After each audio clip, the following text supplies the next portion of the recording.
अब हमारे युगों युगों के ये संस्कार आपस में उलझे हुए हैं।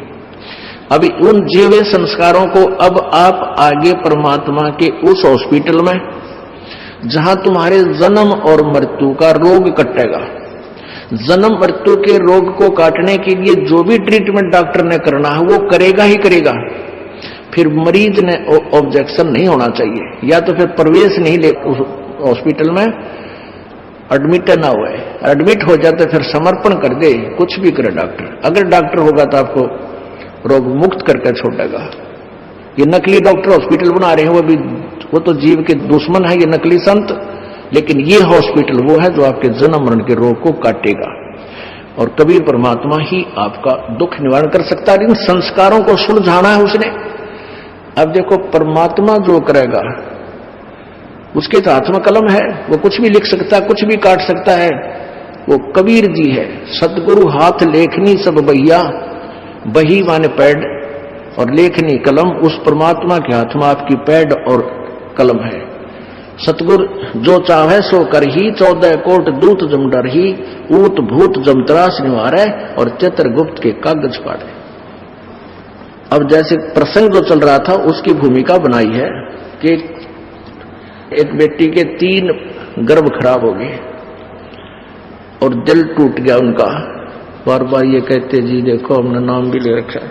तो पहले ऐसे कहना भी गलत है। बगैर ज्ञान का व्यक्ति ये कहेगा कि हमने ऐसा भी कर दिया, ऐसा भी कर दिया, हमें कोई लाभ नहीं हो रहा। और डॉक्टर अपना इलाज कर रहा है, वो करके छोड़ेगा। यदि वहां रहा, हॉस्पिटल में एडमिट रहा तो, और छोड़ के चलेगा तो मरो कितने जाकर। अब जैसे परमात्मा क्या करेगा, सतगुरु जो चावे सो कर ही, 14 कोट दूत जम डर ही, ऊत भूत जम त्रास निवार है। यानी जो ये भूतां तो सता रखे हैं सभी, कोई घर खाली निज में प्रेत प्रवेश ना हो, और सबकी बिरानवाटी हो रही है, किसी का गुप्त किसी का प्रत्यक्ष।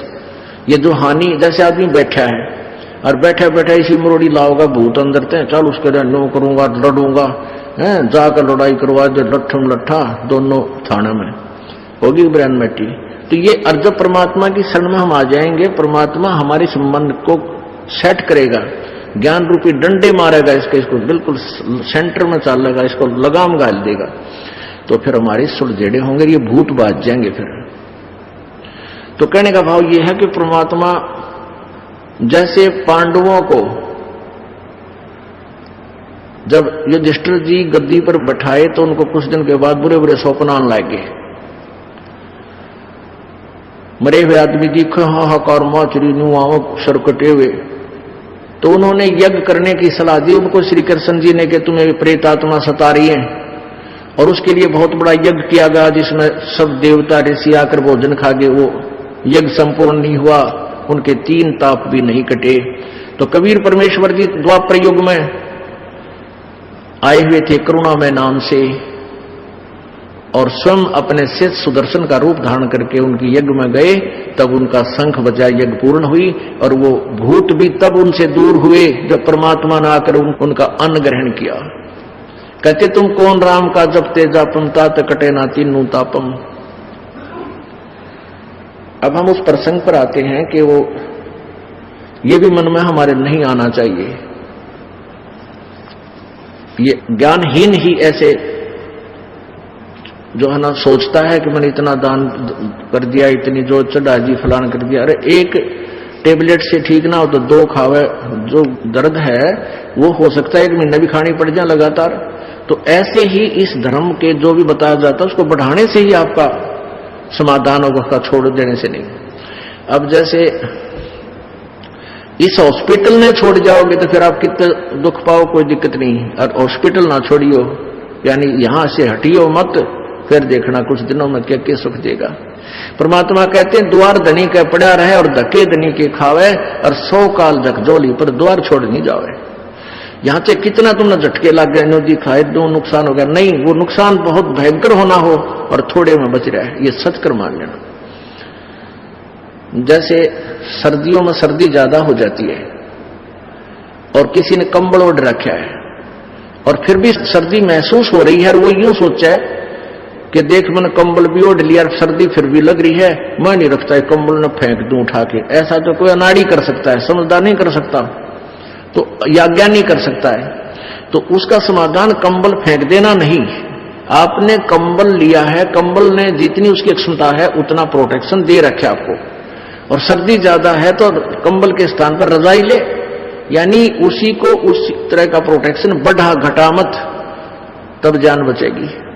तो ऐसे ही कर्म रूपी पाप कर्मों की सर्दी आपकी ज्यादा है, और एक दो जैसे धर्म कर्म आपको बताए जाते हैं क्रियाएं, इनसे लाभ नहीं होता, तो उसको छोड़ने से नहीं, उसी में वृद्धि करने से बात बढ़ेगी।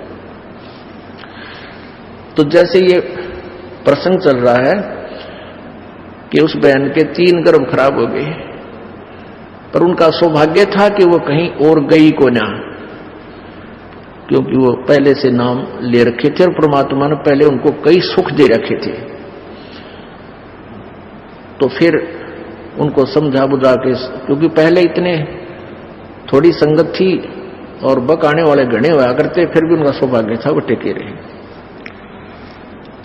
तो फिर परमात्मा ने उनको पुत्र प्राप्ति हुई, तो फिर वह सेट हो गए, यानी तीसरा जो गर्भ जो था फिर बच्चा परिफुल्लित हो।